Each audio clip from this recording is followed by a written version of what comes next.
Welcome to Sell Like You, the ultimate sales podcast that will teach you how to make sales your superpower, transform your mindset, and in doing so, explode your sales beyond your wildest dreams. I'm Harriet Meller, and over the last 17 years, I've helped hundreds of top companies around the world, including my own, make more money and qualify more leads using simple strategies that work. In this podcast, you'll learn how I generated over 10 million in annual sales, along with the sales techniques, processes, and tools that will work for you to generate more dream-aligned clients and scale your business beyond what you thought was possible. If you're sick of the boring, outdated, and pushy sales tactics of the past, you're in the right place. Let's dive in.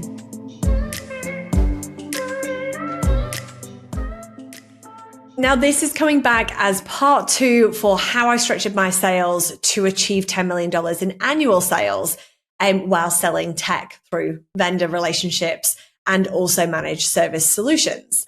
And the reason why I've split this into 2 parts is because it's a lot. There's a lot of information to be shared, to take in. And the aim for everything that I share is that you can take it on as your own. You can learn from it. You can apply it. You can test it out. And that's why I created the Sell Like You podcast. It's why we do so much on YouTube as well. I'll pop in the show notes if you do want to find some other areas or find more videos or resources to learn from, then you can absolutely do so yourself. And so in part 1, I talked about how I structured my first few months in sales, in building out that role, how I focused on learning, development, on understanding what I needed to be able to sell. So not focused on the technology itself in terms of having to be super technical, because I don't necessarily believe that is required. And for me, I just felt like it was going to take me away from the actual selling of building relationships and then bringing the right people in to add value. And so I talked about joining this business and moving to Australia, building my network, and then what I was doing every single day and every week for building out my calls and having emails and LinkedIn, and then having my 5 meetings a week. Now, I also highlighted the fact that selling it's one of the tougher jobs out there. I'm not saying that to put you off. It's one of the best jobs in the world, in my opinion. And certainly haven't always felt that way. If you'd asked, 15-year-old Harriet or even 18-year-old Harriet, I would have said over my dead body. And here we are today. And so what I really want to highlight is that you do need to put in the work, the hours to accelerate, to build your career, to build your prospects. And I believe, and I know that if you do that in those early stages, if you focus and really dedicate to building your career and building your sales capabilities and your knowledge in those first 6 to 12 months, the following months and the following years become a lot easier. Because you've done the hard yards, you've built your foundation, and now you're building on top of it. And whatever else comes from that, if you think about the volume, if you're speaking to 50 people a day, if you're having 5 meetings a day across a week, then it means then that you are building out awareness, you're building a brand, you're building a personal brand as well as a business brand. But whether it's you or whether it's your team, you're also building out opportunities, your conversation pipeline, your deal pipeline. And with that comes not opportunities for today or for tomorrow, but for 3, 6, 9 months, 12 months, even 2 years later, 3 years later. A lot of technology, especially managed services, comes in with a 3-year contract. So sometimes you've reached them just as they've signed. You've now got 3 years to be front of mind. You've now got 3 years to build an opportunity and build a relationship, and maybe even showcase capability if there's an odd little project here and there or something that needs fixing. That was always my favorite way to show what we could do when they were struggling. And so what I want to take this part 2 of is to go in to look at some of the more refined approaches. So looking at how I leveraged LinkedIn, looking at where I found opportunities and became that fanatical prospector. And if you haven't read Fanatical Prospecting, I highly recommend that you do. I'm looking over here because it's on my bookshelf. But when I read that book, I was like, they're writing it about me. This is my approach, and it's always about the fact that opportunities are everywhere. So I'm going to share a little bit about where I found leads and where you can find them today. Looking at follow-up, looking at securing those next meetings, And then also then looking at the reviewing per quarter. So what was I reviewing? What was I looking for that allowed me to recenter my focus? And then also be able to then look then at my admin process, because admin for me is communication. So it's not this boring admin. And little secret is I actually really like admin. I feel like I get lots done. I feel like I get to tick lots of things off, which makes me feel good. And so if we look just first off at, let's talk about LinkedIn for a moment. I shared a lot of episodes on LinkedIn. So if you do want to learn a little bit more about LinkedIn, there's certainly a lot of resources available to you across this podcast and also our YouTube channel. But LinkedIn for me didn't play a huge part back then, as in I didn't spend a lot of my day on LinkedIn. I would use LinkedIn to search. I would use LinkedIn to stalk, to work out who was who in the zoo, essentially, and really then start to build out that awareness of who people were and what they were doing. And the first time I started really leveraging LinkedIn was actually building out blog posts. And what I would do was I'd turn my learning. So I remember the very first one was around making the world smaller with blue jeans. And I'd learn about this technology, which was essentially Teams, or Zoom, which was obviously massively took off, during COVID. And this was certainly many, many, many years before COVID. And so I learned this about this new technology, and I was like, I need more people to know about this. And this is the story of my sales life: is I find something, I hear something, I see it, I see an opportunity, and I turn that into, I need more people to know about this, because I am doing the world a disservice if I don't tell them about this solution or share this outcome or share this insight, because I want everybody to be able to do more, to be able to achieve more, to be more secure, to be able to sleep better at night, to be able to have a robust technology stack that supports their business and their structure and their team.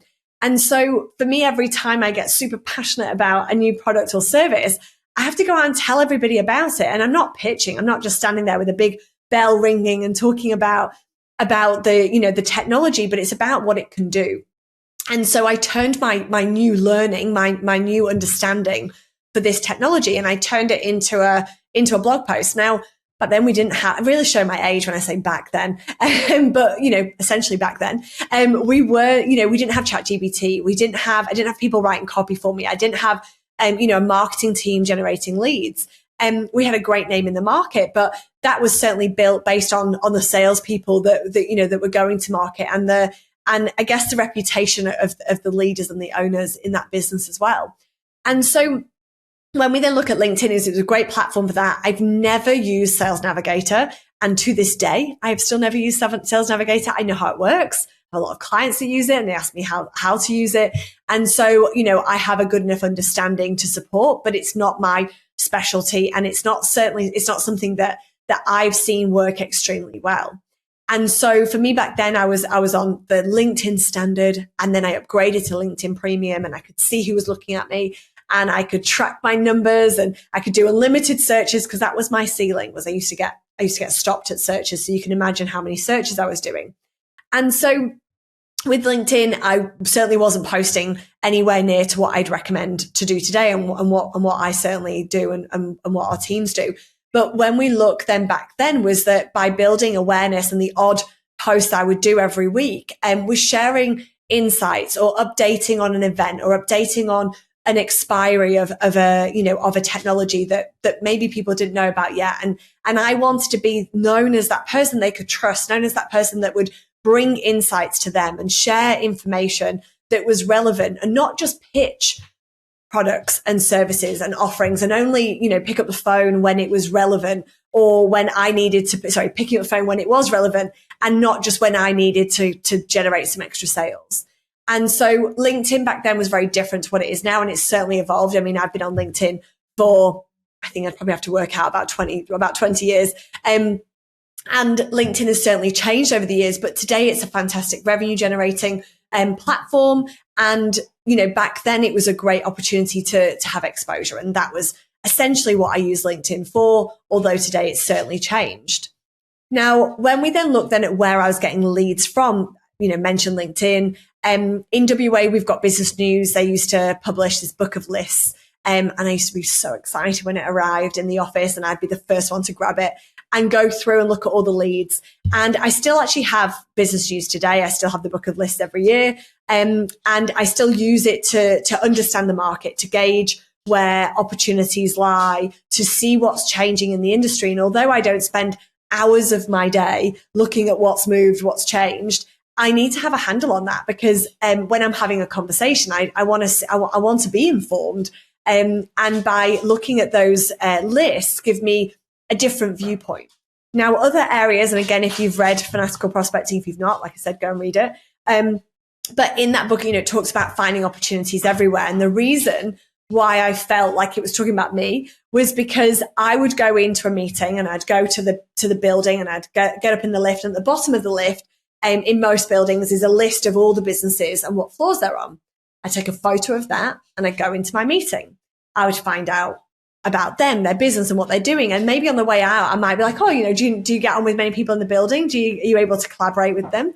And so it just then feeds that information, always gathering intel wherever I was. And so then when I'd have this list of list of names of businesses from the lift wall, I could then go and look at them. Now, if proximity was relevant, to do with network, to do with internet connection, fiber connections, I was able to leverage that because it was proximity based. If it wasn't, I would then look at any businesses that are similar to the ones that I was engaged with. I would then share some of the insights. I'd look at, what they're seeing. And if it was industry specific, I'd share that. If it was locality, would be, look, I'd love to share this, or I'd love to showcase this, or I'd love to understand what you're seeing here. I'm local. I'm in the area. We've got a client actually in your building. Sharing that information allowed me to then put myself in the area. It made it simple for them to say yes. They didn't feel like I was coming out of my way. And it meant that I could go to one meeting, a second meeting, a third meeting. And once I've got one on board, they're now my case study. They're my referrer within that building. And all they have to do is go downstairs and ask them. And so that for me was a great way. And my second little hack for finding lists, because I'm not going to give them all away today, but is then when you're at an event, go and look at the registration table. Now, depending on where you are and how cheeky you are, sometimes you're allowed to take photos of it. Sometimes they stop you. Sometimes say, sorry, no photos. But you can discreetly take a video as you're walking past, and you can see the names. Now, why do I care about the names? The reason being is that then I can look at them whilst I am waiting for my coffee, and I can see then, okay, what names, or whether it's companies or whether it's just their names, as to, who's at that event. Who should I go and see? Who should I go after? Who should I go and connect with? And that's what I'd be looking for. Now, secondly, is that then when I went home after that event and I was doing my lead generation the next day or the next week, I could then pull up that list and then connect with those people, because I know they registered for that event. Now, I don't know if they attended, so I can either reference that I saw their name, or I noticed that you registered. What did you think of the event? Have you been to it before? Share my insights, talk about who we're connected with, or something else. So it meant then that I was able to always be growing my opportunity base. I couldn't help myself when I was driving and I'd see a name of a company. And usually, as I've mentioned in part one, I loved industrial estates. So I'd drive past and I'd take names, or if I was a passenger in a car, because we're very safe, I would take videos of buildings as we drove past. And so for me, I was always looking for different ways. I was looking for different avenues to be able to connect and to be able to find opportunities. And I would always then have an interesting story for how I found them or how I connected with them. And so that way gave me a different way to identify leads and obviously to go to market as well. And so I talked then also earlier about what I'd share in terms of my 80-20 review. And then also then about my admin. So my 80-20 review was very much focused on my clients or opportunities that had a shorter cycle, that had a shorter window of decision making. And so I would want to work with them, and I'd need my slow burners or my whales. And, they would be out there and I'd be working my way through them. But I'd want to know who's going to be maybe a quicker sale, who's going to be able to purchase a larger volume, who can I have a bigger impact with? who could I position multiple vendors with over somebody that I can only position one with? And so it meant I worked smarter in terms of who I engaged with and who I reached out to. But it also then meant then that I could assess that every quarter using the 80-20 rule. So I'd look at my top 20 partners or, clients, and then I'd look then at those ones that yield me the largest return. So usually we're looking at the top 20% of my clients generated the 80% of my revenue. And so I want more of them. And so are there any of that other 80% that could be uplifted to that top 20? Are there any in that top 20 that maybe are not that great to deal with? And are they an ideal client? Would I want to replicate them? Because I want to be very clear with who I'm going to go to market for. And then I would assess that and then look at my holes or my gaps in my revenue and and essentially my target. And so it meant that I could make decisions on who I was going after. I could assess who was generating the best results for me, and then who I could then go to market with and leverage those stories. And so it meant then that my process was very formulated. I had a very clear direction. I had clear messaging. I had clear results. I had businesses that were my raving fans that would, champion me into any other business as well. And so it meant then that I was always working smarter, working really effectively, and then looking then at that referral base as well. So doing that every quarter, even if you don't have customers, let's say you don't handle the account management, or if your team are focused on specific, go-to-market strategies, doing this, even if you only focus on one specific industry, or 2 or 3 specific industries, you can still do it because it will still look at the size of organization. It will look at the structure of an organization. It will look at the locality sometimes of an organization. And so that way it meant then that I was always assessing and then learning from that and then moving forward. Doing it once a quarter was a great time to do it.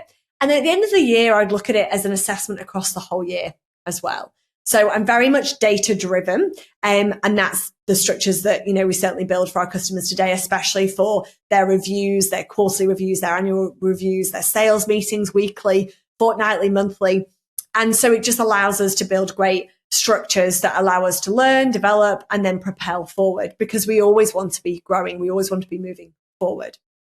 And so the final piece for this 2-part episode relating to how I structured my sales to generating $10 million in annual sales is the admin, aka communication. Now, in this scenario was that I would go out and do all my meetings. I would find the opportunities. I would secure my meeting. I'd run the meeting, and then I'd pull in the relevant vendors or specialists from the business to be able to build out an opportunity or build out a scope or build out a proposal. And so it meant that I had to communicate at so many different stages because I was navigating a number of different introductions or where I pulled relevant people in. Now, I've shared before, I looked at myself as this center cog within this wheel where I'd be the one, liaising with the prospect or the customer, building that relationship and supporting them, but then pulling in these relevant people where required. So I was the trusted advisor, and everybody else helped me facilitate that journey to take the customer on. And so the communication was certainly key, between everybody being brought in, between our vendors, between our team, and also between the customer and their team. And so communication is key, especially in our industry, because there are so many moving parts. There are lots of quick conversations on the phone, lots of dip-ins and updates. And if we're not clarifying those with an email, it's very hard to keep track. Now, the feedback we get from structures like what I'm going to share with you is that the customer often feeds back to the salesperson or back to the business, and that it was great just to know what was happening next, what we were doing as part of the process. But the other approach, the other side to that coin, is that the salespeople know then what's happening, that they are moving and progressing these deals forward because it's really clear as to what needs to happen next. So when we look at the communication element, one of the things I did, and this was out of hours usually, because I'd have my meeting, I'd have my day full of meetings, I'd have my my business development time and everything else that, went in between with checking proposals and following up. Very fortunate to not have to write my own proposals at that time. And so my job really was facilitating that, make sure it happened within a time frame that I'd set, manage expectations. And so at the end of each day, I would email everybody I'd met that day to recap on our discussion, our action points, and what was happening next. Very simple and yet very effective. Something that we can often put off because we haven't got time. It's the end of the day. This would take me across my 5 meetings plus whatever else I needed to, ping off. It would take me 20 minutes. It's not a big exercise because you're not having to write the proposal or write the entire agenda for the next thing. But it would just be, hi, Sarah, so great to meet with you today and learn more about your business in relation to this specific topic. As discussed, the 3 key areas I believe we can add value are here, here, and here. The next meeting the next touch point I will share through on an invite where I'm going to introduce you to Mike, who's our specialist for that technology. And we can provide you with a tailored demo to show you how we can do X, Y, and Z.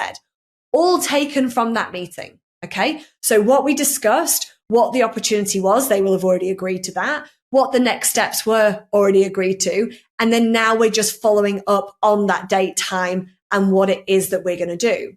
Now that also works really well if they need to provide us with a report or something from internal within their business. We can then ask for that or confirm that we need that by a certain date. You hit send, you send out the invite. You can even just send a placeholder, or you can send the invite with the agenda of more to come if you haven't got time to do that and do that tomorrow. But it meant at the end of each day, everybody I'd spoken to knew exactly what was coming from me, what was expected of them, and then what they could expect to see from me next. It was very clear and it kept our opportunities moving forward. Now, as I said, that was often done in the evenings because I filled my day. I'd come home, I'd walk the dog, I'd make dinner, and then I might then jump back on quickly. Now, I know there's, a whole lot of, debate around balance and all of that is certainly plays a huge part. It's something we do certainly need to be aware of our expectations of our team or of ourselves. But as I mentioned, this is how to accelerate. This is how to be top of your field and really build a cadence across 6 to 12 months. Now, most businesses are not expecting you to do 5 meetings a day. You might be doing 1 or 2. Therefore, what I'm suggesting is very easy and definitely achievable in your day. The communication then can extend further. So let's say we've done our second meeting with a demonstration. We may have brought in a vendor. So, hi, Sarah. Great to connect with you again today and take you through the demonstration with the vendor. As highlighted, here's the 3 key use cases identified. Attached is an overview, a white paper, a report as requested. And I'm going to work on the proposal for you and I'll have that back to you by end of day, date or time. Okay. So we've managed expectations. We've recapped on the demo. We've highlighted what they loved about the demonstration, what they've seen, and then we've tied that back in with what we're going to do next. We've also managed expectations of when they're going to hear from us. Now, if at any point I know that's going to blow out, the proposal's not going to be here or the pricing's come back and it's not great, I'm then going to reply to them. If I know it's going to be maybe another day, I might pick up the phone. I might say, hey, Sarah, look, I've just got the pricing back. I'm not happy with it. So I don't want to send it through to you because you're not going to be happy with it either. Do you mind if I have another 24 hours? And what that means then is that I've jumped in early. We've not got to the deadline. We've jumped in early. I've explained why. And then I've asked her if she's okay if we do that.